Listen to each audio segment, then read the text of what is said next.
Okay, we are starting this class with PPF today. आज PPF पढ़ लेते हैं. PPF या PPC कुछ भी बोलिए. PPF मतलब प्रोडक्शन पॉसिबिलिटी फ्रंटियर. PPC मतलब production possibility curve. Both are one and the same thing. तो आज की क्लास यहीं से स्टार्ट कर रहे हैं. PPC से production possibility curve. Production possibility curve होता क्या है? प्रोडक्शन पॉसिबिलिटी कर्व पढ़ना क्यों है, ये स्टार्ट करते हैं. Okay, just give me a second. ठीक है. तो पिछले क्लासेस में हम लोग ने ऑलरेडी पढ़ लिया था कि रिसोर्सेज आर स्केर्स. अगर रिसोर्सेज स्केर्स हैं, if resources are scarce, there comes the problem of choice. मतलब इकोनॉमिक प्रॉब्लम. क्योंकि रिसोर्सेज स्केर्स है, चॉइस करना पड़ेगा और रिसोर्स को एलोकेट करना पड़ेगा डिफरेंट यूजेस में, ताकि मैक्सिमम सेटिस्फैक्शन ऑफ वांट्स हो सके, है ना. तो फिर आ जाएगा problem of allocation of resource, जिसको हम लोग सेंट्रल प्रॉब्लम भी बोल रहे थे. Problem of allocation of resource या सेंट्रल प्रॉब्लम में फर्स्ट क्वेश्चन जो पढ़ते हैं वो है what to produce. Second is how to produce. Third is for whom to produce. तो व्हाट टू प्रोड्यूस जो है, व्हाट टू प्रोड्यूस, क्या प्रोड्यूस करें, इसका आंसर करता है PPF, प्रोडक्शन पॉसिबिलिटी फ्रंटियर, या PPC बोल दीजिए, प्रोडक्शन पॉसिबिलिटी कर्व, है ना. तो basically what to produce is answered by PPF. PPF होता क्या है? What is PPF? PPF may be defined as the graphical representation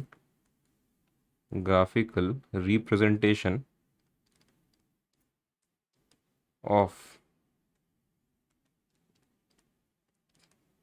possible combinations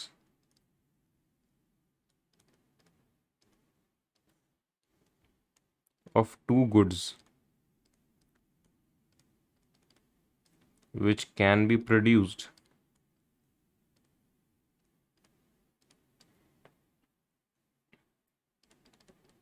with given resources and technology. ठीक है. तो रिसोर्सेज हमने देख लिया स्केर्स है. क्योंकि रिसोर्सेज स्केर्स है, प्रॉब्लम ऑफ चॉइस आ रही है. प्रॉब्लम ऑफ चॉइस आ रही है तो एलोकेट करना पड़ेगा रिसोर्सेज को. तो problem of allocation of resource आ गई, which is the central problem. First problem है व्हाट टू प्रोड्यूस को आंसर कर रहा है PPF या PPC. PPF या PPC है क्या? It is basically the graphical representation of all possible combinations की बात कर रहे हैं. ऑफ पॉसिबल कॉम्बिनेशंस,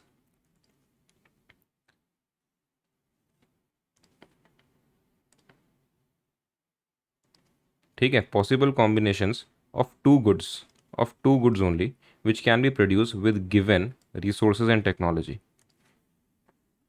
तो first of all it is a graphical representation. तो एक कर्व टाइप का कुछ बनेगा, क्योंकि ग्राफिकल रिप्रेजेंटेशन है PPF, तो कर्व टाइप का कुछ बनेगा. Of possible combinations of two goods only, two से कम नहीं, टू से ज़्यादा नहीं, of two goods only which can be produce with the given resources and technology. Given मतलब हमेशा होता है फिक्स्ड, कि the amount of resource and the amount of technology जो है वो तो फिक्स है. उस टेक्नोलॉजी से और उस रिसोर्स से जो दो गुड्स बन सकते हैं उसके possible combinations is basically PPF, है ना. Given resources and given technology मतलब फिक्स्ड रिसोर्स और फिक्स्ड टेक्नोलॉजी से जो दो गुड्स बन सकते हैं उनके पॉसिबल कॉम्बिनेशंस के ग्राफिकल रिप्रेजेंटेशन को PPF बोल रहे हैं. ठीक है, आप एग्जाम्पल देखेंगे तो और समझ में आएगा. PPF पढ़ने से पहले कुछ एजम्पशंस है PPF के जो याद रखने ज़रूरी हैं, तो वो हम लोग पढ़ लेते हैं. First is resources are fixed. Resources fixed है, रिसोर्स चेंज नहीं हो रही है. Second is technology It's fixed. Third is only two goods can be produced with given resources and technology. Given resources and technology से सिर्फ दो goods produce कर सकते हैं. Fourth is resources are fully and efficiently utilized. And fifth is resources are not equally efficient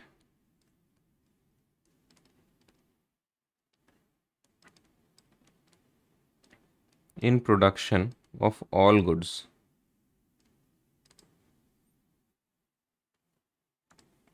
ये एक assumption है, resources are fixed. Resources कभी फिक्स्ड रह नहीं सकती, रिसोर्सेज इंक्रीज या डिक्रीज होती रहती हैं. Second is technology is fixed. Technology भी कभी फिक्स्ड नहीं रहती, टेक्नोलॉजी अपग्रेडेशन होता ही रहता है. तो बेसिकली ये दो चीज़ जो है ये एजम्पशंस है. दीज आर एजम्पशंस कि ऐसा मान के चलते हैं, लेकिन रियलिटी में ऐसा होता नहीं है. Only two goods can be produced with the given resources and technology, ये भी एक एजम्पशन है कि गिवन रिसोर्सेज एंड टेक्नोलॉजी से सिर्फ दो गुड्स प्रोड्यूस कर सकते हैं. बट ऐसा ऐसा भी नहीं होता है कि क्योंकि एक रिसोर्स बहुत सारे गुड्स प्रोड्यूस कर सकती है. तो ये बोलना कि सिर्फ टू गुड्स प्रोड्यूस हो सकते हैं कोई गिवन रिसोर्स से, ये एक एजम्पशन है. रियलिटी में ऐसा होता नहीं. Resources are fully and efficiently utilised, ये भी एक एजम्पशन है. रियलिटी में कोई भी रिसोर्स को फुल्ली एंड एफिशिएंटली यूटिलाइज करना बहुत मुश्किल है. कि अगर रिसोर्स फुल्ली यूटिलाइज हो भी गया तो उसको एफिशिएंटली यूटिलाइज करना ऑलमोस्ट इम्पॉसिबल है. Fourth, resources are not equally efficient in production of all goods. This is an assumption as per PPC. PPC ये आपकी बुक्स इसको assumption बोलती है, but actually this is not an assumption. ये reality में भी होता है. Resources are not equally efficient in production of all goods. कोई भी रिसोर्स है, of course it is not equally efficient in production of all goods. कोई एक पर्टिकुलर रिसोर्स है, उससे आप एक गुड प्रोड्यूस ऑलरेडी कर रहे हैं. अगर उस रिसोर्स को कोई और गुड में और कोई और गुड प्रोड्यूस करने में लगा दिया जाए तो क्या वो उतनी ही एफिशिएंटली परफॉर्म करेगी? ऐसा होता नहीं है. बेसिकली कोई रिसोर्स कोई यूज़ के लिए बेस्ट सूटेड होती है, अगर उसको शिफ्ट कर दिया जाए दूसरे यूज़ में तो उसकी प्रोडक्टिविटी, उसकी एफिशिएंसी हमेशा कम होती है ना. तो ये एजम्पशन आपके बुक में दिया गया है, मैं इसको एजम्पशन मानता नहीं. This is not an assumption, this is actually reality. बाकी चार जो है ये एजम्पशंस है, बिकॉज रियलिटी में ऐसा होता नहीं है. ये आपको एज्यूम करके पीपीसी सीखना पड़ेगा. एग्ज़ाम में आप पांचों ही एजम्पशन लिखेंगे. ये मैंने आपके जनरल नॉलेज के और आपके थॉट प्रोसेस को थोड़ा अपग्रेड करने के लिए बता दिया कि ये एजम्पशन आप मान नहीं सकते बिकॉज दिस इज़ रियलिटी. तो आपने पढ़ लिया अब तक कि पीपीसी क्या है या पीपीएफ क्या है. PPF is basically a graphical representation of all possible combinations of two goods which can be produce with given resources and technology. Possible combinations का मतलब क्या हुआ कि पीपीएफ जो है it basically indicates the maximum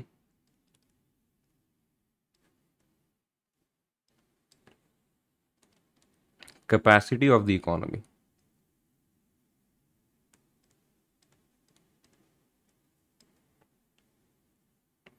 कि possible combination of two goods जो produce हो सकते हैं गिवन रिसोर्सेज एंड टेक्नोलॉजी से, मतलब मैक्सिमम कैपेसिटी इकोनॉमी की क्या है दो गुड्स को प्रोड्यूस करने की जब रिसोर्सेज एंड टेक्नोलॉजी फिक्स्ड है. PPF in no way indicates the actual production in an economy. ये चीज़ समझ लीजिए कि it basically indicates the maximum capacity of the economy. मतलब पॉसिबल कॉम्बिनेशंस क्या है, क्या पॉसिबल है, रियलिटी में क्या हो रहा है, कितना प्रोडक्शन हो रहा है, उससे पीपीएफ को कोई मतलब नहीं है.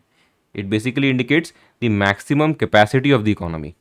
मतलब पॉसिबल कॉम्बिनेशंस ऑफ दो गुड्स जो प्रोड्यूस कर सकते हैं गिवन रिसोर्सेज एंड टेक्नोलॉजी से. फिर हमने पीपीएफ के एजम्पशंस पढ़ लिए कि resources are fixed, technology is fixed, only two goods can be produced with given resources and technology, resources are fully and efficiently utilised, and fifth कि resources are not equally efficient in production of all goods. ये point आपको समझ में आ गया होगा, ये आपको समझ में आ गया होगा, ये आपको समझ में आ गया होगा। ये दो पॉइंट आपको ग्रेजुअली और अच्छे से समझ में आ जाएंगे जब हम एग्जाम्पल पढ़ेंगे। एग्जाम्पल में आ जाते हैं कि पॉसिबिलिटीज़ क्या है अगर दो गुड्स प्रोड्यूस किए जाएं, एक है गन्स एंड दूसरा है बटर। समझ लीजिए A B C D E F G, ये हो गए पॉसिबल कॉम्बिनेशंस दो गुड्स के, कि हम A B C D E F G मतलब 7 पॉसिबल कॉम्बिनेशंस दो गुड्स के बनाएंगे जो प्रोड्यूस हो सकता है गिवन टेक्नोलॉजी एंड रिसोर्स से एक इकोनॉमी में। अगर हम 21 गन्स प्रोड्यूस कर रहे हैं इकोनॉमी में तो एक भी बटर प्रोड्यूस नहीं कर पाएंगे, कि इकोनॉमी में सिर्फ गन ही प्रोड्यूस करते रह जाएंगे, बटर तो प्रोड्यूस कर ही नहीं पाएंगे अगर हम 21 गन्स प्रोड्यूस कर रहे हैं तो। लेकिन अगर हम 20 गन्स प्रोड्यूस कर रहे हैं तो एक बटर भी प्रोड्यूस हो जाएगा, क्योंकि कुछ रिसोर्सेज बचेंगी ना, कि 21 गन्स पहले प्रोड्यूस कर रहे थे तो एक गन कम प्रोड्यूस कर रहे हैं तो कुछ रिसोर्स बची, उस रिसोर्स से बटर प्रोड्यूस कर सकते हैं।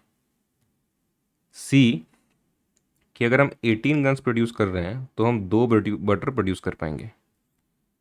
अगर हम 15 गन्स प्रोड्यूस कर रहे हैं तो हम 3 बटर प्रोड्यूस कर लेंगे।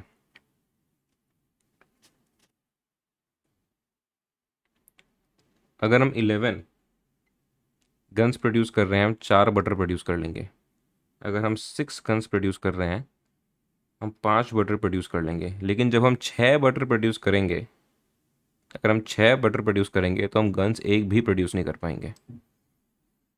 तो ये पॉसिबल कॉम्बिनेशंस है दो गुड्स के जो प्रोड्यूस कर सकते हैं गिवन रिसोर्सेज एंड टेक्नोलॉजी से एक इकोनॉमी में, कि या तो हम 21 गन्स प्रोड्यूस कर लें और 0 बटर प्रोड्यूस करें, या हम 18 गन्स प्रोड्यूस कर लें 2 बटर प्रोड्यूस करें, या हम 11 गन्स प्रोड्यूस कर लें 4 बटर प्रोड्यूस करें। ये हमारी चॉइस पे डिपेंड करता है हम क्या करना चाहते हैं। अब मार्जिनल अपॉर्चुनिटी कॉस्ट क्या है, what is marginal opportunity cost? इसमें मार्जिनल अपॉर्चुनिटी कॉस्ट है कि आपको एक एडिशनल यूनिट बटर प्रोड्यूस करने में कितनी गन्स सैक्रिफाइस करनी पड़ रही है। मैं आपको और इलेबोरेटली पढ़ाऊंगा कि मार्जिनल अपॉर्चुनिटी कॉस्ट है क्या, एमआरटी है क्या, बस लेकिन ये टेबल कंप्लीट करने के लिए मैं आपको शॉर्ट में बता रहा हूँ कि what is marginal opportunity cost. It is the cost of producing one additional unit of a commodity, है ना। It is the amount of goods which needs to be sacrificed to produce one additional unit of another commodity, कि it is the amount of guns which need to be sacrificed in order to produce one additional unit of butter.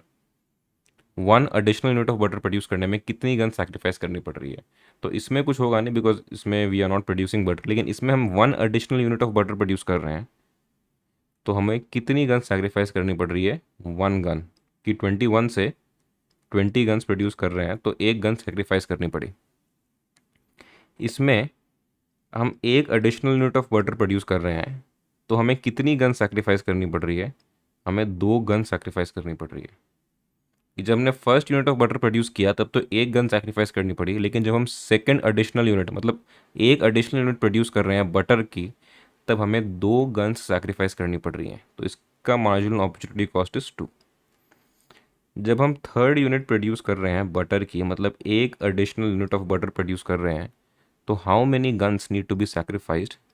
3 guns are sacrificed to produce one additional unit of butter.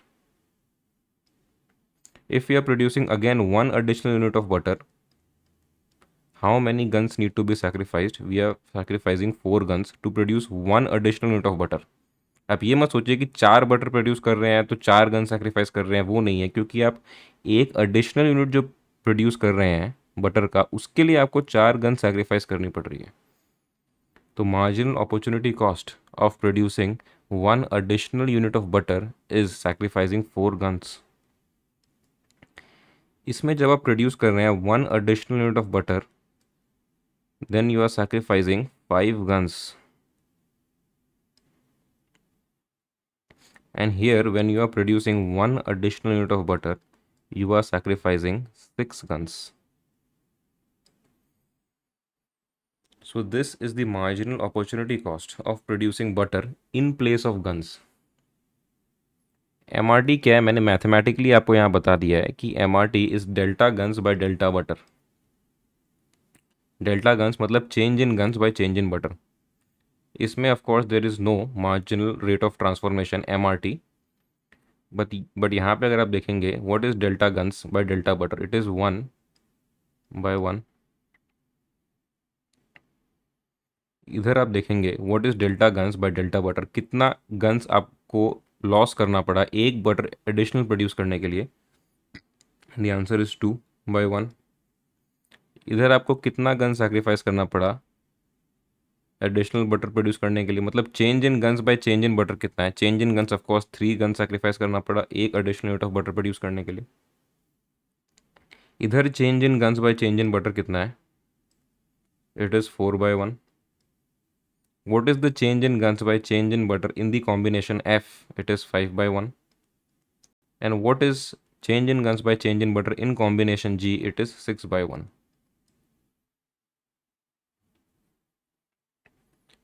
तो एक चीज़ आपने realise किया होगा कि marginal opportunity cost and marginal rate of transformation actually are the same thing. ये दोनों है तो सेम ही चीज़, बस इसको रेशियो में लिख रहे हैं, इसको एब्सोल्यूट नंबर में लिख रहे हैं. इसको हम रेशियो में लिख रहे हैं, इसको भी अगर सॉल्व करके लिख दें कि 1/1 is equal to 1, 2/1 is equal to 2, 3/1 is equal to 3, तो अल्टीमेटली तो ये मार्जिनल अपॉर्चुनिटी कॉस्ट ही हो गया. लेकिन marginal rate of transformation and marginal opportunity cost में यही डिफरेंस है कि marginal opportunity cost absolute terms में लिख रहे हैं, MRT रेशियो टर्म्स में लिख रहे हैं. अल्टीमेटली है दोनों एक ही चीज़, अल्टीमेटली है दोनों एक ही चीज़, बस लिखने का तरीका अलग अलग है.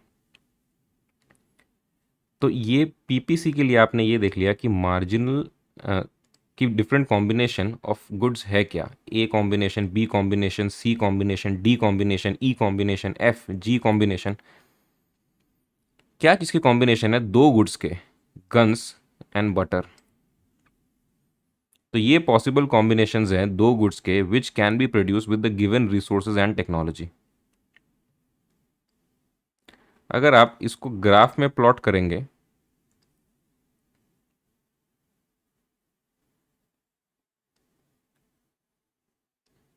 यहाँ पे अगर आपने गन्स ले लिया, यहाँ आपने बटर ले लिया, this is of course X axis, this is Y axis, ये ज़ीरो है.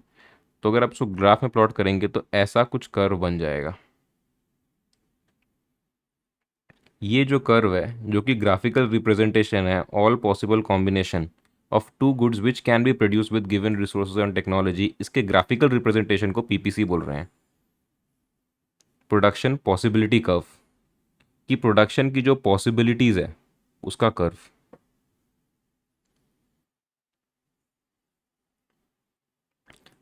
ये आप नोटिस करेंगे कि ये कॉनकेव शेप का है, दिस इज कॉनकेव शेप्ड.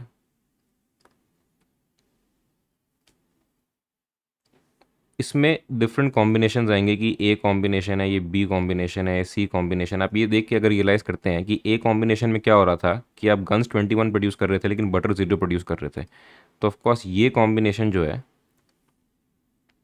ये A कॉम्बिनेशन होगा, फिर ये B कॉम्बिनेशन होगा, ये C होगा, ये D होगा, ये E होगा, ये F होगा. Ultimately this is G combination when you are producing 0 guns and 6 butter. When you are producing 0 guns and 6 butter, यहाँ पे आप 0 guns and 6 butter प्रोड्यूस कर रहे हैं G कॉम्बिनेशन में. A कॉम्बिनेशन में आप प्रोड्यूस कर रहे होंगे 21 guns and 0 butter. These are the different possible combinations of two goods which can be produced. When plotted on a graph, it becomes a concave shaped curve. ठीक है. To basic properties अगर आप देखेंगे PPF या PPC की क्या है. First is production possibility curve slopes downwards. कि कर्व जो है वो ऐसा बना, ऐसा नहीं बना. तो what is the reason for this कि production possibility curve slopes downwards. The reason is negative और inverse relationship between the two goods, कि जो दो गुड्स थे उसके बीच में नेगेटिव या इनवर्स रिलेशनशिप है। इनवर्स या नेगेटिव रिलेशनशिप मतलब नेगेटिव और इनवर्स का मीनिंग एक ही होता है। Inverse means negative, negative relationship मतलब one good can be produced only by sacrificing the other good. Inverse relationship मतलब दोनों में से कोई एक हो सकता है, अगर एक बढ़ेगा तो दूसरे को कम होना पड़ेगा, दैट इज नेगेटिव रिलेशनशिप या इनवर्स रिलेशनशिप।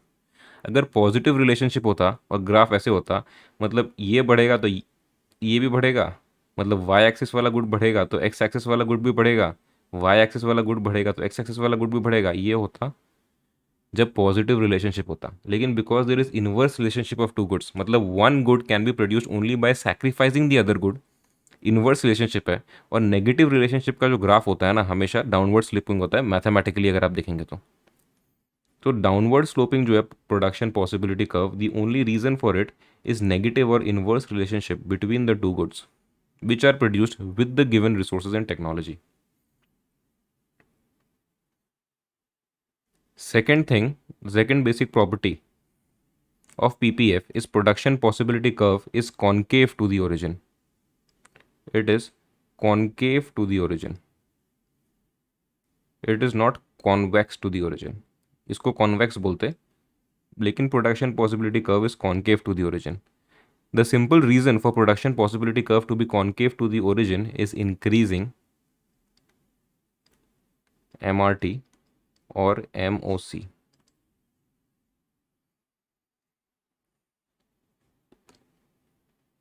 जब टेबल बना रहे थे तब देखा कि एम आर टी और M O C is always increasing with every possible combination. मतलब ए कॉम्बिनेशन में एम ओ सी ज़ीरो था, लेकिन बी में वन हो गया, फिर सी में टू हो गया, फिर डी में ई हो गया। मतलब एम ओ सी मतलब मार्जिनल अपॉर्चुनिटी कॉस्ट, मतलब one additional unit of butter produce करने का जो कॉस्ट है वो तो बढ़ते ही चला जा रहा है। कि यहाँ पे जब एक additional unit of butter produce कर रहे थे तो एक गन सेक्रीफाइस करना पड़ा, लेकिन सेकेंड टाइम में भी तो एक ही एडिशनल यूनिट प्रोड्यूस कर रहे थे ना बटर का, तो दो गन्स क्यों सेक्रीफाइस करना पड़ा? कि जब थर्ड टाइम प्रोड्यूस कर रहे थे, एक ही एडिशनल यूनिट प्रोड्यूस कर रहे थे बटर का, तो तीन गन सेक्रीफाइस करना पड़ा। जबकि यहां जब एडिशनल यूनिट बटर का प्रोड्यूस कर रहे थे तो एक ही गन सेक्रीफाइस करना पड़ा था। लेकिन जब गन्स का हम एडिशनल यूनिट यहाँ प्रोड्यूस कर रहे हैं, कि एक एडिशनल यूनिट हम प्रोड्यूस कर रहे हैं किसका, गन का, तो 5 यूनिट, सॉरी एक एडिशनल यूनिट हम प्रोड्यूस कर रहे हैं बटर का, तो 5 यूनिट ऑफ गन सेक्रीफाइस करना पड़ा। तो यहाँ भी एक ही एडिशनल यूनिट प्रोड्यूस कर रहे हैं, यहाँ भी एक ही एडिशनल यूनिट प्रोड्यूस कर रहे हैं, लेकिन मार्जिनल अपॉर्चुनिटी कॉस्ट जो है यहाँ एफ कॉम्बिनेशन में वो ज़्यादा है बी कॉम्बिनेशन से। मतलब मार्जिनल अपॉर्चुनिटी कॉस्ट जो है वो इंक्रीज होते जा रहा है जब हम एक एक एडिशनल यूनिट प्रोड्यूस करते जा रहे हैं। Because marginal opportunity cost and M R T is one and the same thing, तो एम आर टी भी ऑफकोर्स इंक्रीज होते जा रहा है जब हम एक एडिशनल यूनिट प्रोड्यूस कर रहे हैं। ठीक है, तो two basic properties of PPF में, first is production possibility curve हमेशा डाउनवर्ड स्लोपिंग होगा, and second is production possibility curve is concave to the origin.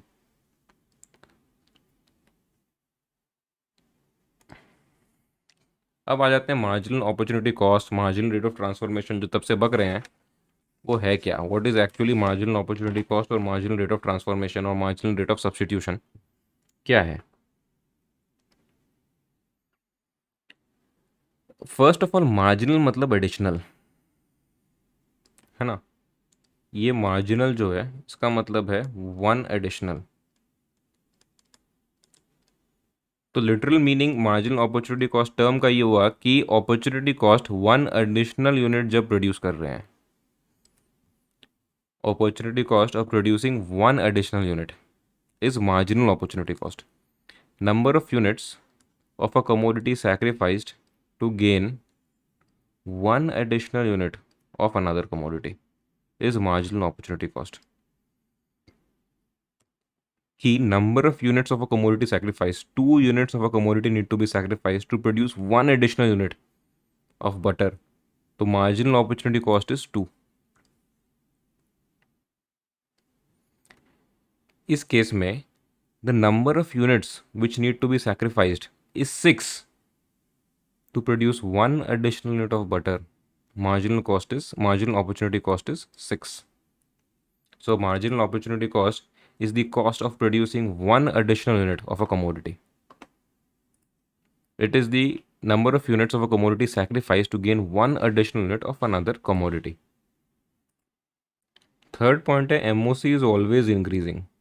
MOC is always increasing because more and more units of a commodity have to be sacrificed in order to gain one additional unit of another commodity.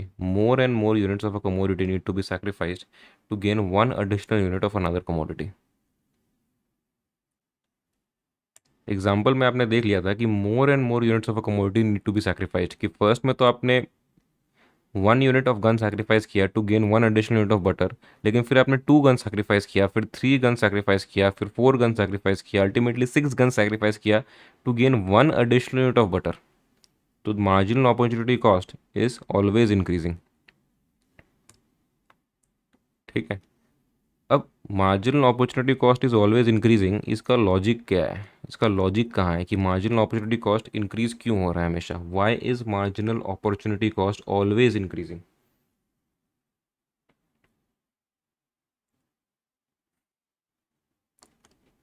इसका basic reason ये है कि efficiency of factors of production की बात कर रहा हूँ, कि efficiency of factors of production decrease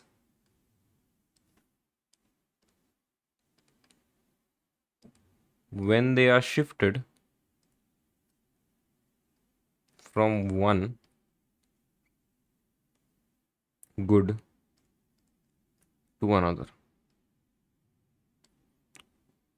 इसका रीज़न है कि एफिशिएंसी ऑफ फैक्टर्स जो है वो डिक्रीज हो जाता है when they are shifted from one good to the other.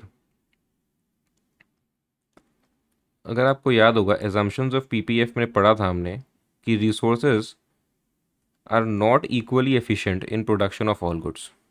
Resources are not equally efficient in production of all goods. Hence, the efficiency of resource decreases when they are shifted from one good to the other. Because equally efficient तो है ही नहीं वो, 2 good produce करने में, दोनों good produce करने में इक्वली वो एफिशिएंट नहीं है. तो जब उसको शिफ्ट किया जाएगा एक गुड से दूसरे गुड में, तो उसका एफिशिएंसी जो है काम करने का वो डिक्रीज हो जाएगा. तो efficiency of factors of production या एफिशिएंसी ऑफ रिसोर्सेज बोल सकते हैं आप, decreases when they are shifted from one use to the other या one good to the other. इसका फर्स्ट एग्जांपल देखते हैं. समझ लीजिए एक वर्कर है हु इज बेस्ट सूटेड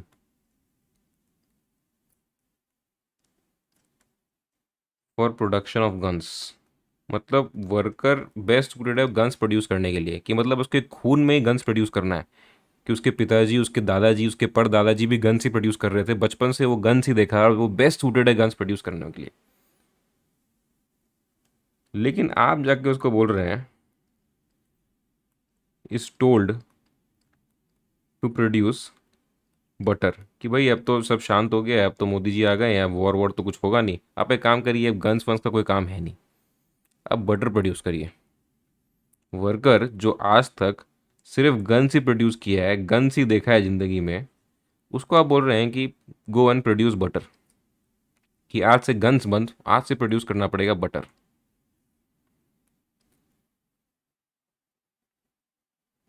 अब उसका प्रोडक्टिविटी जो है वो आपको लगता है नहीं डिक्रीज होगा? His productivity will decrease because he is not equally efficient in production of butter.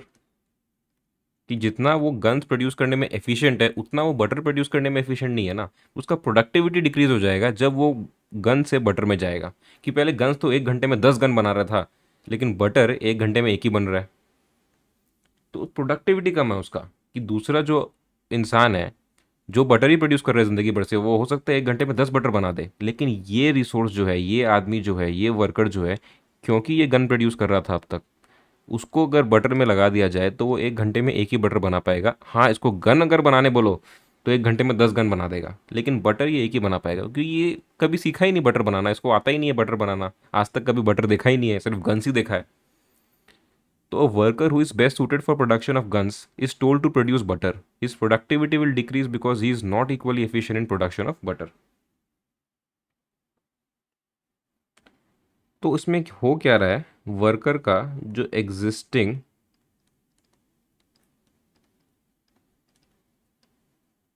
Specialised use है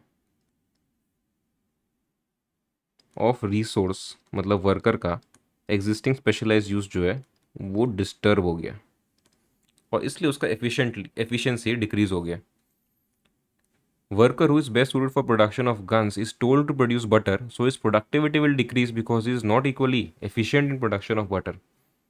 So the existing specialized use of the worker or of the resource which is producing guns is disturbed, and hence his efficiency will also decrease. कुछ कुछ आपको समझ में आ गया होगा, कुछ कुछ हो सकता है नहीं भी समझ में आया हो। एक एग्जांपल और ले रहे हैं, समझ लीजिए आपके स्कूल में या कॉलेज में जो पीरियड्स हैं वो समझ लीजिए 6 पीरियड्स हैं, उसमें 5 पीरियड्स अकाउंट्स के हैं, 1 पीरियड इकोनॉमिक्स का है। अकाउंट जैसा सब्जेक्ट है जो आपको पसंद है, पसंद तो खैर कुछ भी नहीं होता, लेकिन जिससे आपको कम नफरत है। इकोनॉमिक्स से आपको बहुत ज़्यादा नफरत है। अगर आपको कोई बोले कि 5 पीरियड अकाउंट्स का करना है, 1 पीरियड इकोनॉमिक्स का करना है, तो आप सोचेंगे हाँ ठीक है, 5 पीरियड अकाउंट्स के साथ 1 पीरियड इकोनॉमिक्स तो झेल ही लेंगे। 5 पीरियड अकाउंट्स के साथ 1 पीरियड इकोनॉमिक्स तो झेल ही लेंगे। लेकिन अगर आपको कोई बोले कि नहीं 6 पीरियड अकाउंट्स का करना है, तो आपको कोई दिक्कत नहीं है, हाँ 6 पीरियड अकाउंट्स का आराम से करेंगे। लेकिन कोई बोले कि नहीं 1 पीरियड इकोनॉमिक्स का करना है, तो आप बोलेंगे ठीक है 1 पीरियड इकोनॉमिक्स का झेल लेंगे 5 पीरियड अकाउंट्स के साथ। मतलब अकाउंट्स का आप एक, इकोनॉमिक्स का आप एक एडिशनल पीरियड करने के लिए अकाउंट्स का 1 पीरियड सेक्रीफाइस कर रहे हैं। लेकिन कोई आपको बोले कि 2 इकोनॉमिक्स के पीरियड करने हैं, तो इकोनॉमिक्स तो आपको ऐसे ही पसंद नहीं है, 2 इकोनॉमिक्स पीरियड मतलब आपकी हालत ख़राब, एकदम हालत एकदम ख़राब। तो आप बोलेंगे नहीं भाई, अगर 2 इकोनॉमिक्स की पीरियड कर लिए तो फिर तो 4 अकाउंट्स नहीं कर सकते, टोटल 6 पीरियड्स हैं। तो आप बोलिए कि नहीं 2 इकोनॉमिक्स से कर लिए तो 4 अकाउंट्स तो नहीं कर सकते हैं, एक काम करते हैं 3 अकाउंट्स कर लेंगे, कि अगर 2 इकोनॉमिक्स कर लिए तो 3 अकाउंट्स कर लेंगे मैक्सिमम, 4 अकाउंट्स तो नहीं कर सकते। तो आप पहले 5 पीरियड अकाउंट्स से कर रहे थे, एक इकोनॉमिक्स से कर रहे थे, 6 पीरियड कर रहे थे, लेकिन अगर आप एक एडिशनल इकोनॉमिक्स करने गए तो आपको 2 अकाउंट्स के पीरियड सेक्रीफाइस करने पड़ रहे हैं एक एडिशनल इकोनॉमिक्स करने के लिए, क्योंकि इकोनॉमिक्स आपके लिए बहुत ज़्यादा एग्जॉस्टिंग है, आपकी हालत ख़राब हो जाती है इकोनॉमिक्स पढ़ने में। फिर आपको कोई टीचर आके बोल दिया कि नहीं आज का जो अकाउंट्स का पीरियड है वो भी किसी इकोनॉमिक्स वाले सर ने ले लिया है, तो आपको 3 इकोनॉमिक्स के पीरियड ख़त्म करने पड़ेंगे, क्योंकि इकोनॉमिक्स का सिलेबस बहुत ज़्यादा है, ख़त्म ही नहीं हो रहा है। तब आपने बोला कि नहीं भाई, अगर 3 इकोनॉमिक्स पीरियड कर लिए तब तो हालत एकदम पस्त है, फिर तो हम और पढ़ेंगे नहीं, घर चले जाएंगे डायरेक्ट। तो एक एडिशनल इकोनॉमिक्स पढ़ने के लिए आपने 3 अकाउंट सेक्रीफाइस कर दिए, है ना। तो आप फील कर पा रहे होंगे कि वो काम जिसमें आप स्पेशलाइज नहीं है वो आप ज़्यादा से ज़्यादा करेंगे तो आपका कष्ट और ज़्यादा से ज़्यादा बढ़ता चला जाएगा, आपकी एफिशिएंसी दूसरे काम को करने में कम से कम होती चली जाएगी, क्योंकि आपका एफर्ट बहुत ज़्यादा लग रहा है इसमें, कि आपका 5 पीरियड अकाउंट्स में जितना एफर्ट लग रहा था, आप बोले कि ठीक है 1 पीरियड इकोनॉमिक्स झेल लेंगे, लेकिन जब 2 इकोनॉमिक्स करेंगे तो इतना ज़्यादा एफर्ट लग जाएगा कि फिर तो 4 अकाउंट्स नहीं कर पाएंगे, फिर तो कम ही करना पड़ेगा, फिर तो और कम ही कष्ट दो, कि ऑलरेडी बहुत कष्ट हो चुका है।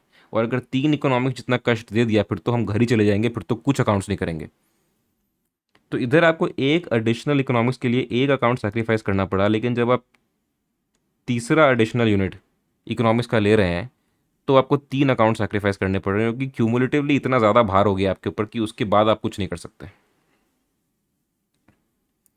तो ये होता है जब वर्कर का, जो कि बेस्ट सूटेड है for production of guns, is told to produce butter, his productivity will decrease because he is not equally efficient in production of butter. Butter देखा ही नहीं कभी आज तक, बटर खाया ही नहीं, क्या होता है बटर पता ही नहीं, सिर्फ गोला बारूद गन ही पता है। एक सेकंड एग्जांपल मशीन का लेते हैं।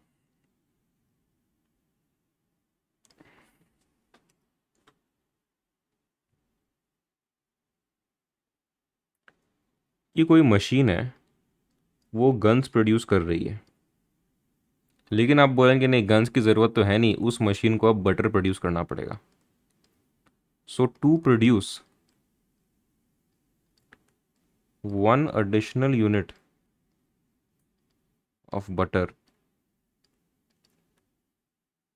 more and more guns need to be sacrificed।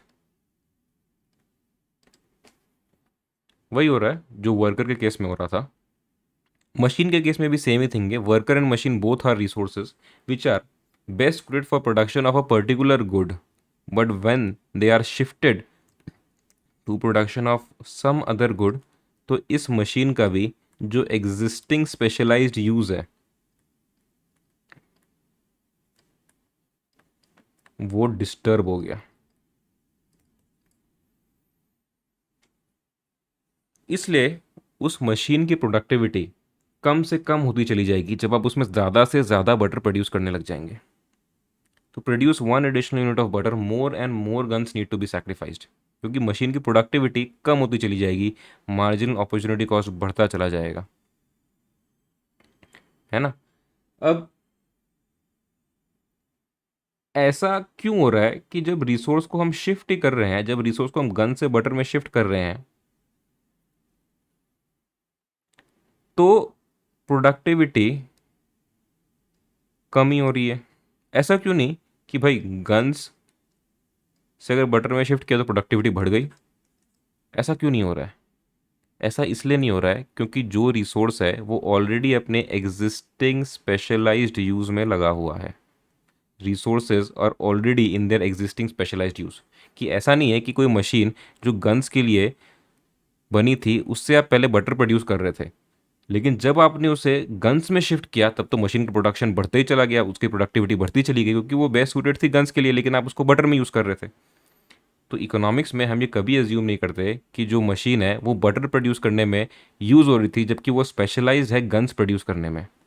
अगर आप एजम्पशंस ऑफ पीपीएफ में जाएंगे, if you go to the assumptions of PPF, ये एजम्पशन था कि resources are fully and efficiently utilized, मतलब resources already fully and efficiently utilise हो रही है, मतलब जो रिसोर्स गन्स के लिए थी वो गन्स में अच्छे से यूटिलाइज हो रही है, फिर आप उसको जाके उंगली करके वहाँ पे आप उसको शिफ्ट कर रहे हैं बटर में, तब दिक्कत आ रही है। जब आप बटर में शिफ्ट कर रहे हैं तब दिक्कत आ रही है। रिसोर्सेज तो already fully and efficiently utilise हो रही है, अपनी स्पेशलाइज्ड यूज में रिसोर्स ऑलरेडी है, and resources are not equally efficient. Equally efficient तो वो है ही नहीं सब गुड प्रोड्यूस करने के लिए। इसलिए जब आप उसको शिफ्ट करेंगे गन्स से बटर में, जबकि वो स्पेशलाइज्ड है गन्स प्रोड्यूस करने में, तो उसकी प्रोडक्टिविटी हमेशा डिक्रीज होगी, और तब मार्जिनल अपॉर्चुनिटी कॉस्ट इंक्रीज होते चले जाएगा, marginal rate of transformation increase होते चले जाएगा। मार्जिनल रेट ऑफ ट्रांसफॉर्मेशन क्यों इंक्रीज हो रहा है? Because marginal opportunity cost increase हो रहा है, और ये दोनों तो एक ही चीज़ है ये दोनों एक ही चीज़। इसको रेशियो में लिख दें, इसको एब्सोल्यूट वैल्यू में लिख दें, बस इतना ही है दोनों एक ही चीज़।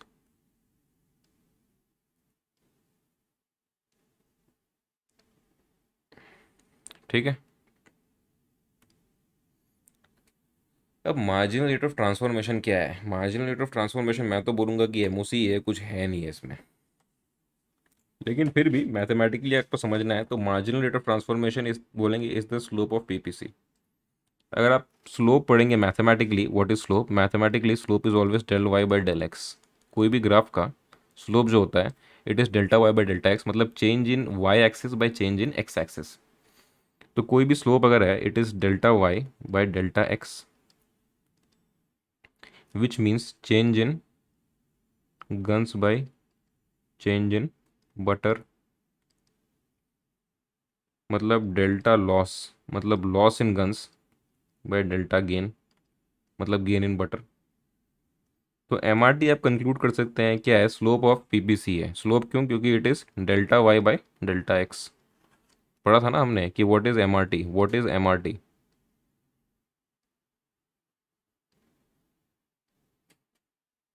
एम आर टी है क्या? M R T is basically del Y bye del x, मतलब delta guns by delta butter. वही बोल रहा हूँ कि एम आर टी क्या है, क्योंकि हम लोग वाई एक्सिस में हमेशा गन्स ले रहे हैं और एक्स एक्सिस में बटर ले रहे हैं।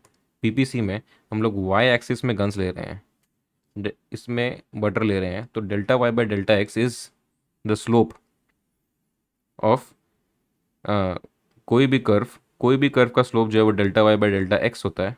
तो एम आर टी जो है, जो delta Y by delta X है, मतलब change in guns by change in butter है, वो हम बोल सकते हैं it is the slope of PPC.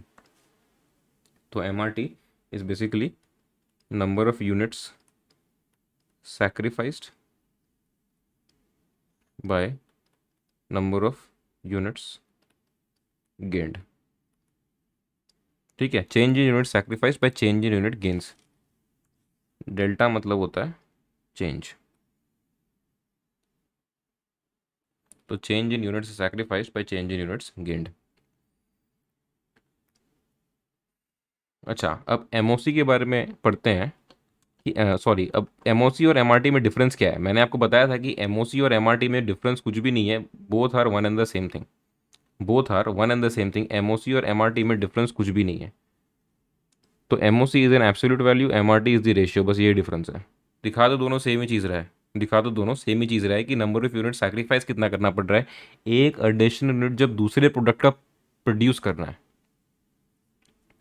M R T is always increasing, क्यों? Because M O C is always increasing. M O C हमेशा इंक्रीज हो रहा है, और एम आर टी और एम ओ सी सेम है, तो एम आर टी भी इंक्रीज हो रहा है।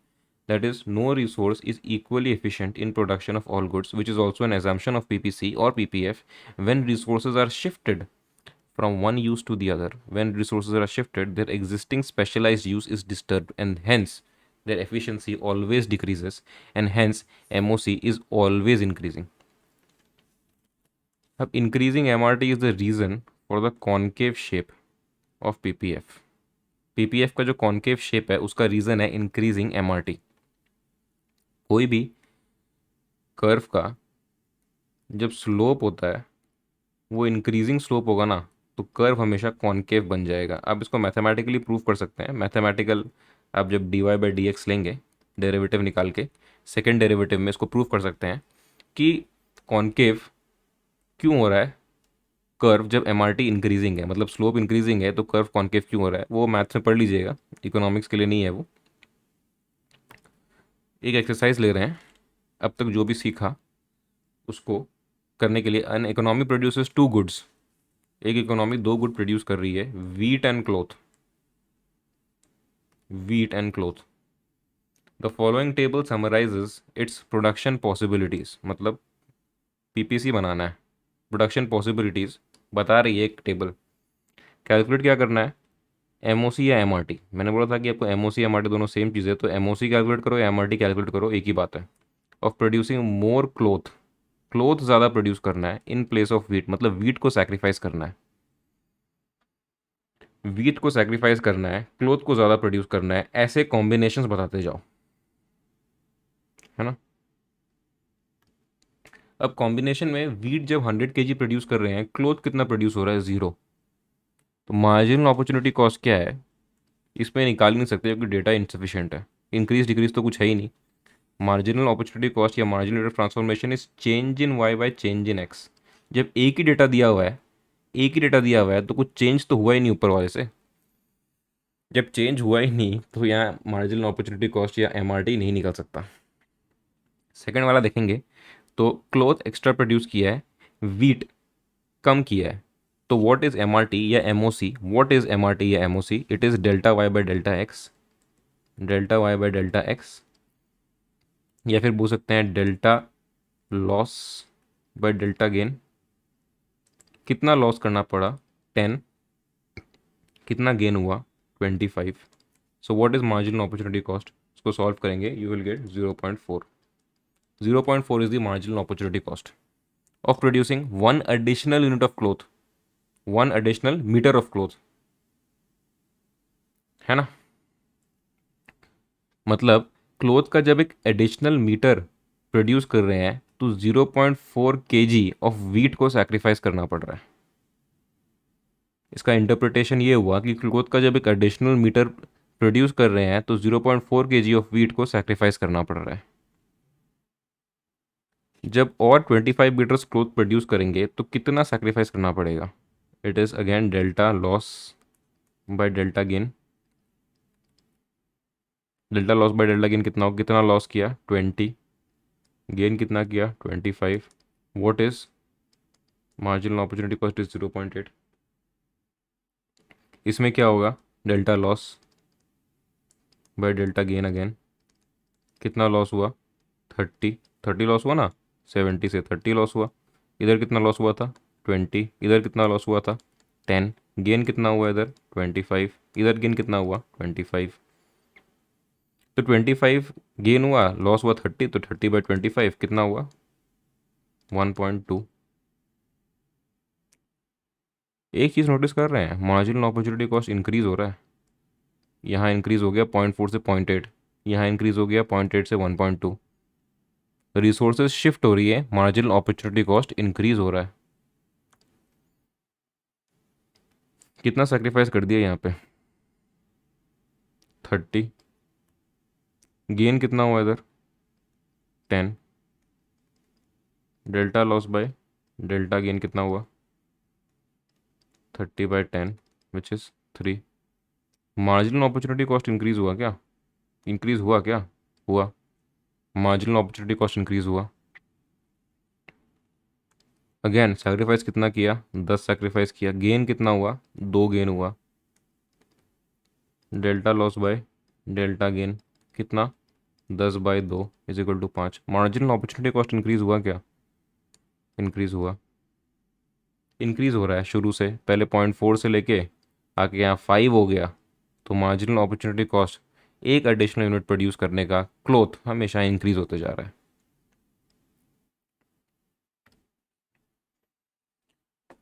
अब कुछ क्वेश्चंस हैं। Whether economy will always operate at PPF. Economy क्या हमेशा पीपीएफ में ऑपरेट करेगी क्या? इकोनॉमी क्या हमेशा पीपीएफ में ऑपरेट करेगी? Economy will operate at PPF only when resources are fully and efficiently utilized. When resources are fully and efficiently utilized, तभी इकोनॉमी ऑपरेट करेगी पीपीएफ पे, प्रोडक्शन पॉसिबिलिटी कर्व पे, प्रोडक्शन पॉसिबिलिटी कर्व पे। मैंने जब PPF start किया था तब मैंने आपको यहाँ बताया था कि it indicates the maximum capacity of the economy. PPF कभी भी एक्चुअल प्रोडक्शन नहीं बताता कि इकोनॉमी में कितना प्रोड्यूस हो रहा है। पीपीएफ बताता है कि अगर दो गुड प्रोड्यूस करें इस रिसोर्सेज के साथ, इस टेक्नोलॉजी के साथ, तो मैक्सिमम पॉसिबल कॉम्बिनेशन क्या है, कि मैक्सिमम कैपेसिटी कितना है, कि क्या पॉसिबल है। क्या एक्चुअल में हो रहा है वो तो पीपीएफ बताता ही नहीं है।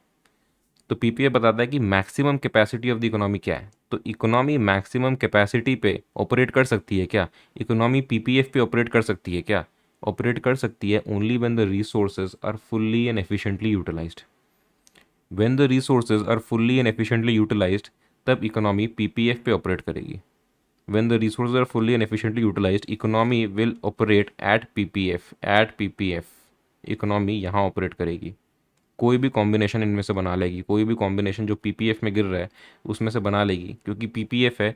मैक्सिमम पॉसिबल कॉम्बिनेशन क्या हो सकता है, मैक्सिमम कैपेसिटी क्या है इकोनॉमी की। और जब use resources fully and efficiently utilise कर देंगे तो मैक्सिमम कैपेसिटी भी प्रोड्यूस कर पाएंगे, मतलब पीपीएफ पे प्रोड्यूस कर पाएंगे।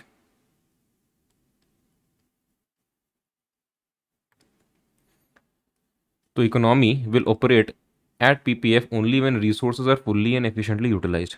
Economy will operate at any point inside the PPF when resources are not fully and efficiently utilized. When resources are not fully and efficiently utilized, economy will operate at any point inside the PPF. मतलब economy will operate at any point, समझ लीजिए इस point पे economy operate कर रही है। ऐसा क्यों? क्योंकि आप सोचिए कि जब पीपीएफ पे ऑपरेट कर रहे थे हम, तो सेम रिसोर्सेज के साथ, समझ लीजिए ये, क्या बताऊँ, समझ लीजिए सेम रिसोर्स के साथ आप ये प्रोड्यूस कर पा रहे थे। मतलब आप ई प्रोड्यूस कर पा रहे थे, ई कॉम्बिनेशन आप प्रोड्यूस कर पा रहे थे अगर आप पीपीएफ पे ऑपरेट करेंगे तो। ई कॉम्बिनेशन मतलब 11 गन्स 4 बटर आप प्रोड्यूस कर पाएंगे। ई कॉम्बिनेशन पे आप रहेंगे मतलब आप 11 गन्स 4 बटर प्रोड्यूस कर पाएंगे। ये मैंने लिखा रॉन्ग है वैसे, एक्स कॉमा वाई लिखते हैं, ये मैंने रॉन्ग लिखा है कि एक्स में आ गया बटर तो 411 आप परचेज कर पाएंगे, प्रोड्यूस कर पाएंगे, 411 आप प्रोड्यूस कर पाएंगे। लेकिन अगर आप रिसोर्सेज को फुल्ली एंड एफिशिएंटली यूटिलाइज नहीं करेंगे तो आप समझ लीजिए आप 4,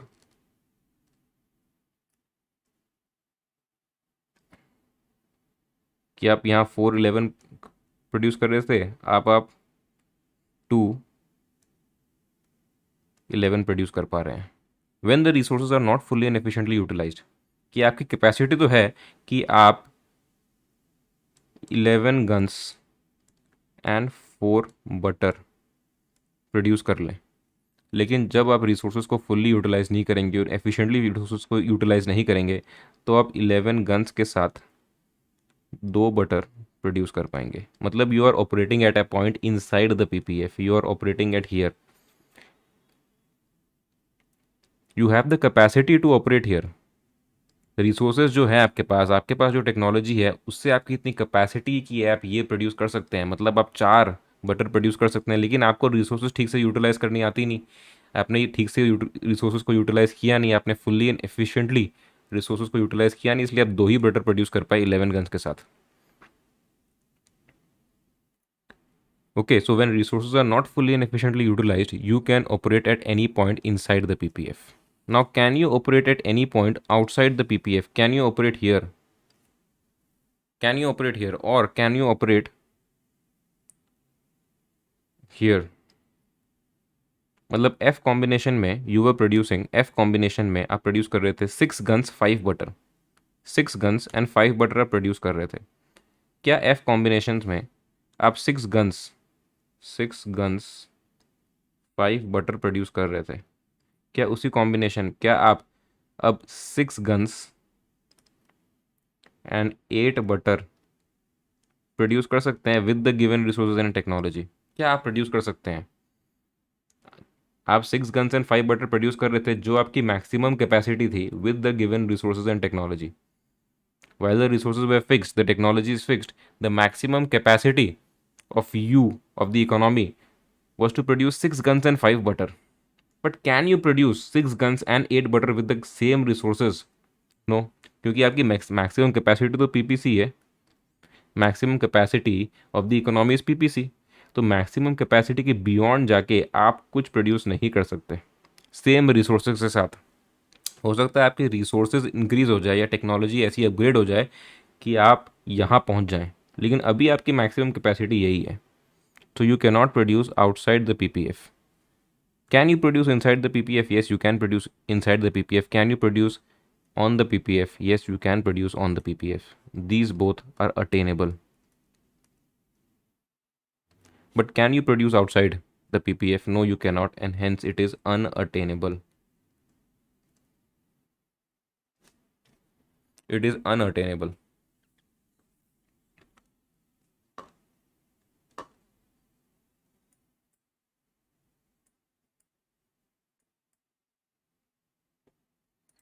है ना? प्रॉपर्टीज पढ़ रहे थे। Economy will operate at any point inside the PPF if resources are not fully and efficiently utilized. Resources fully and efficiently utilized नहीं करोगे तो point inside the PPF आएगा। Economy cannot produce, cannot operate at any point outside the PPF because it is unattainable with the available productive capacity. जो capacity है economy की उससे unattainable है वो नहीं प्रोड्यूस कर सकते जो रिसोर्स और टेक्नोलॉजी आपके पास ऑलरेडी है। तो ये दो जो है they are attainable and producing outside the PPF is unattainable. ठीक है। अब एक क्वेश्चन आता है कि can PPF be upward sloping. PPF हमने पढ़ा था कि पीपीएफ इज डाउनवर्ड स्लोपिंग, तो पीपीएफ अपवर्ड स्लोपिंग हो सकता है क्या? पीपीएफ ऐसे बना रहे थे, ऐसे बना दें क्या? समझ लीजिए यहाँ गन्स है, यहाँ बटर है, ये आपका पीपीएफ है। क्या पीपीएफ ऐसा हो सकता है? इसका मतलब क्या हुआ? इसका मतलब आप इसको इंटरप्रेट करके देखिए। इसका मतलब हुआ आप इतना गन्स प्रोड्यूस कर रहे हैं इतना बटर के साथ, लेकिन जब आप गन्स का प्रोडक्शन बढ़ा रहे हैं तो बटर का प्रोडक्शन भी बढ़ रहा है। जब आप गन्स का प्रोडक्शन और बढ़ाए, आप बटर का प्रोडक्शन भी और बढ़ गया। अगर आप गन्स का प्रोडक्शन कम कर दिए, यहाँ आ गया, तो बटर का प्रोडक्शन भी कम हो गया। ये क्या दिखा रहा है कि production of more butter is possible only when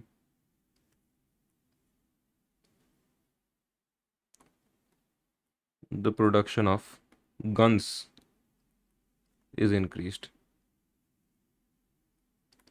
और ये महा इलॉजिकल बात है, महा इलॉजिकल, कि आपके पास रिसोर्सेज फिक्स्ड हैं। तो ऐसा हो सकता है क्या कि एक गुड ज़्यादा प्रोड्यूस करेंगे तो दूसरा गुड भी ज़्यादा प्रोड्यूस करना पड़ेगा? ऑफ कोर्स हमेशा इन्वर्स रिलेशनशिप होता है कोई भी चीज़ का, कि जब एक कुछ ज़्यादा प्रोड्यूस करेंगे तो कुछ कम प्रोड्यूस करना पड़ेगा, कुछ पाएंगे तो कुछ खोना पड़ेगा।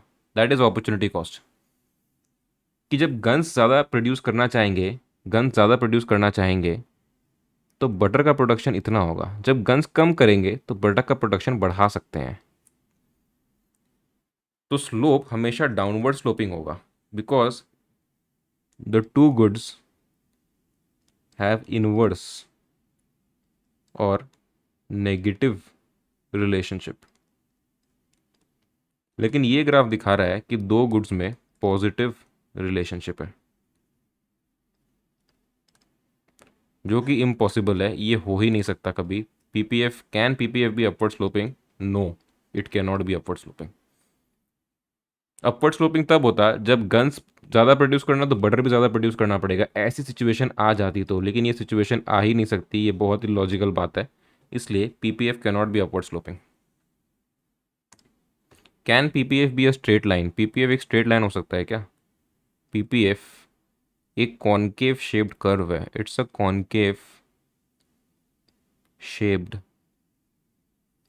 Curve. Can it be a straight line? Can it be a straight line? Can PPF be a straight line? मैंने आपको पढ़ाया था कि reason for concavity of PPF is increasing MOC या इंक्रीजिंग एमआरटी। ये तब होगा, PPF will be a straight line if we assume that MRT is constant. अगर हम अज्यूम कर लें कि MRT is constant, then PPF will be a straight line. MRT constant है,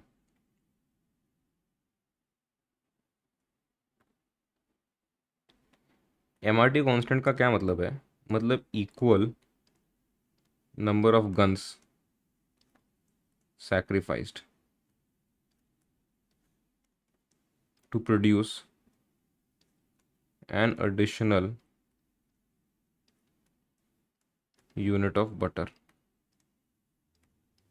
मतलब ये बोलना चाह रहा है कि resources are equally efficient in production of all goods। मतलब resources एकदम ऑल राउंडर बंदे जैसा है कि it is equally efficient in production of all goods. मतलब वो वर्कर जो आज तक गन्स प्रोड्यूस कर रहा था, आज तक गोला बारूद में जो खेला है बचपन से, जिसके खून में ही गन्स प्रोड्यूस करना है, लेकिन उसको जब बटर प्रोड्यूस करने में लगा देंगे तो बटर भी एकदम धूम धड़ाके से एकदम प्रोड्यूस करने लग जाएगा। मतलब बटर प्रोड्यूस करने में भी एकदम उसकी पहले से ही मास्टरी है। ऐसा हो सकता है क्या? ऐसा हो सकता है कि resources are equally efficient in production of all goods? Resource जैसे मशीन हो गया, जैसे वर्कर हो गया, इक्वली एफिशिएंट है वो on production, in production of all goods. This is also illogical. ऐसा हो ही नहीं सकता। This can not be true. मैंने आपको एजम्पशंस ऑफ पीपीएफ में पढ़ाया था, एजम्पशंस ऑफ पीपीएफ में कि resources are not equally efficient in production of all goods. इसको एजम्पशन मानिए ही मत, बिकॉज ये रियलिटी में होता है कि resources are not equally efficient in production of all goods. तो रिसोर्सेज क्योंकि इक्वल नहीं है प्रोडक्शन ऑफ ऑल गुड्स में, they are not equally efficient production of all goods, hence MRT or MOC is always increasing. Hence the shape of PPF is always concave and PPF cannot be a straight line. Can PPF be a straight line? No, it cannot be a straight line.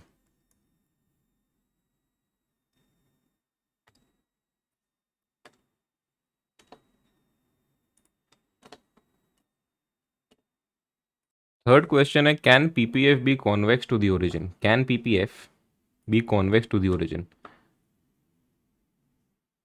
मतलब PPF जो ऐसे था, can it be like this? Sorry, can it be like this? मतलब downward sloping तो है लेकिन convex to the origin है। तो पीपीएफ का कॉन्केव का रीज़न था कि MRT is increasing,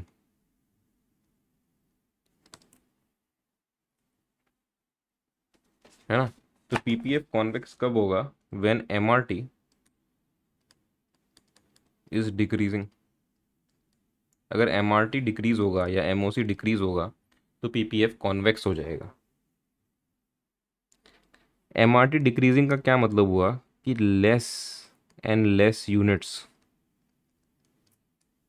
of guns need to be sacrificed to produce one additional unit of butter। मतलब रिसोर्सेस का efficiency increases when they are shifted from one good या one use to the other। कि resource का efficiency जो है वो increase हो रहा है when they are shifted from one use to the other. मतलब ऐसा हो रहा है कि जो आदमी आज तक बचपन से गन्स प्रोड्यूस कर रहा था, कि लास्ट जब से पैदा हुआ है गन्स ही प्रोड्यूस कर रहा है, वो जब बटर प्रोड्यूस करने गया तो उसको लगा नहीं यार गन्स क्या, मैं तो बटर गन से अच्छा प्रोड्यूस कर सकता हूँ। मतलब उसकी जो प्रैक्टिस थी अब तक 20 साल की गन्स प्रोड्यूस करने की, वो तो फालतू है। मतलब वो बटर ज़्यादा अच्छा प्रोड्यूस कर पा रहा है गन्स से, जबकि उसको प्रैक्टिस है गन्स प्रोड्यूस करने की। ऐसा हो सकता है क्या? ऐसा हो सकता है क्या? आप कोई चीज़ में अच्छे हैं, अगर आप अकाउंट्स में बहुत अच्छे हैं, आप 2 साल एकदम अकाउंट्स प्रैक्टिस कर कर रहे हैं, ठीक है, लेकिन आपने इकोनॉमिक्स की फर्स्ट बुक उठाई और आपको लग रहा है इकोनॉमिक्स तो मेरे को पहले से ही आता है, मैं तो अकाउंट्स 2 साल प्रैक्टिस करके अकाउंट्स सीखा, लेकिन इकोनॉमिक्स तो मेरे को पहले से ही आता है, बुक में जो लिखा है मुझे ऑलरेडी पता है। क्या ये हो सकता है? Can MRT be decreasing?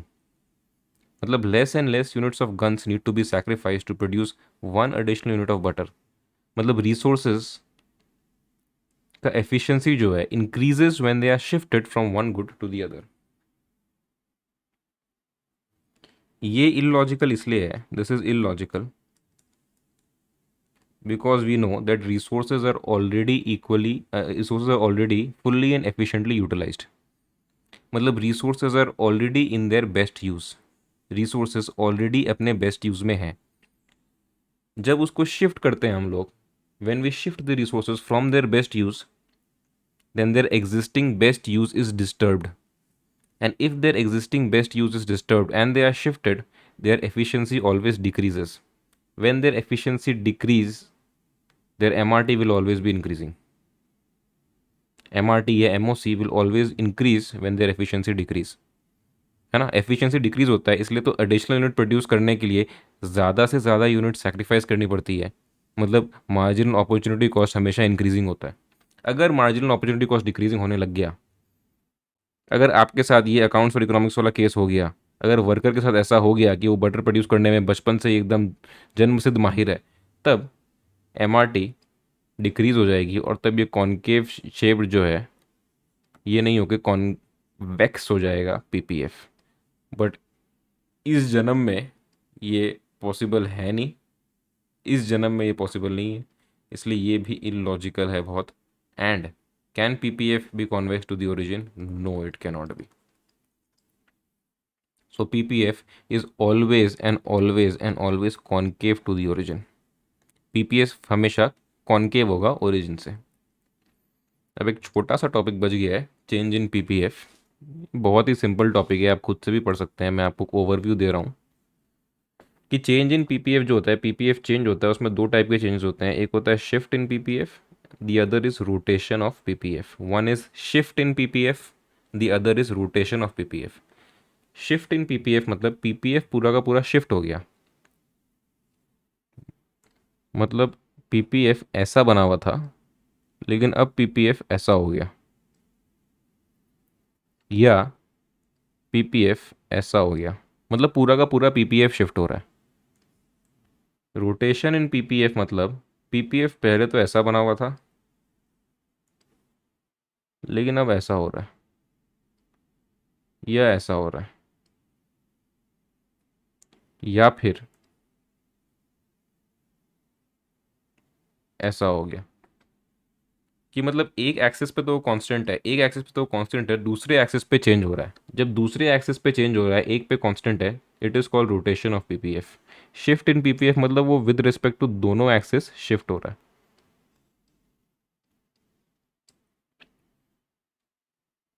So PPF will shift when there is a change in productive capacity. Productive capacity मतलब रिसोर्सेज और technology with respect to both the resources, both the goods.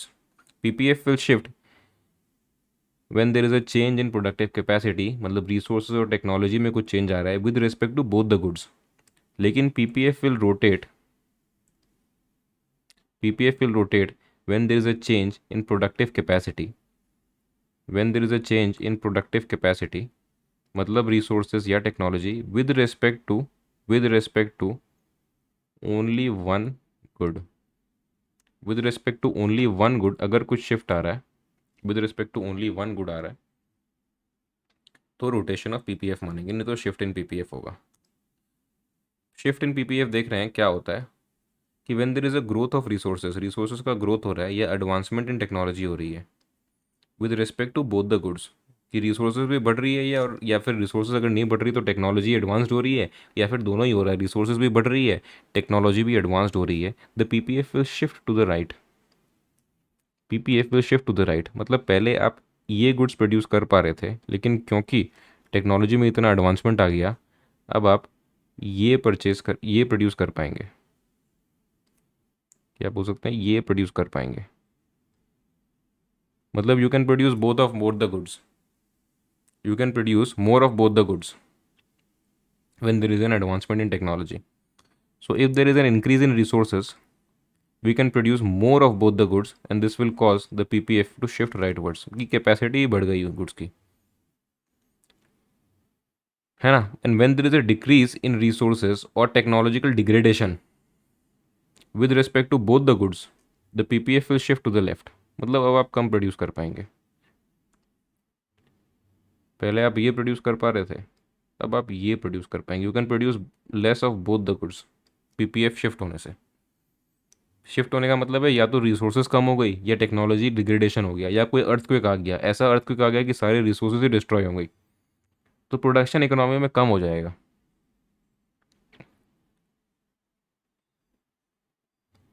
Rotation in PPF देखेंगे अगर, so when there is a technological improvement और an increase in resources for production of the commodity on the X axis में butter है, तो resources बढ़ गई, मतलब दूध का प्रोडक्शन बहुत ज़्यादा बढ़ गया। अगर दूध का प्रोडक्शन बहुत ज़्यादा बढ़ गया तो रिसोर्सेज बढ़ गई हैं बटर के प्रोडक्शन के लिए, ये बटर तो दूध से बनेगा, तो दूध से क्या गन्स बन सकती है क्या? अगर दूध से गन्स बन जाती तो पीपीएफ शिफ्ट हो जाता, because then there would have been increase in resources with respect to both the commodities. with respect to both guns and butter. But since there is an increase in milk, which will be used in production of good on the x-axis only, that is in production of butter only, PPF will rotate from AB to AC.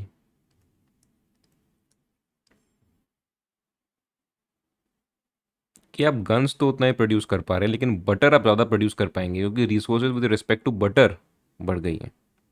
So in case of technological degradation या फिर decrease in resources, PPF will rotate from A B to A D. मतलब A B से A D हो गया. मतलब अगर दूध का प्रोडक्शन अचानक कम हो गया, कि ऐसा कोई फ्लू फैल गया कि काउस की डेथ हो गई और दूध का प्रोडक्शन बहुत कम हो गया, तो बटर का प्रोडक्शन कम करना पड़ेगा. Resources for the production of butter कम हो जाएंगी, लेकिन गन्स से कोई फ़र्क नहीं पड़ेगा उसको, क्योंकि गन्स को दूध से कोई फ़र्क नहीं पड़ता. So PPF will rotate towards the left on the X axes with respect to goods on the X access.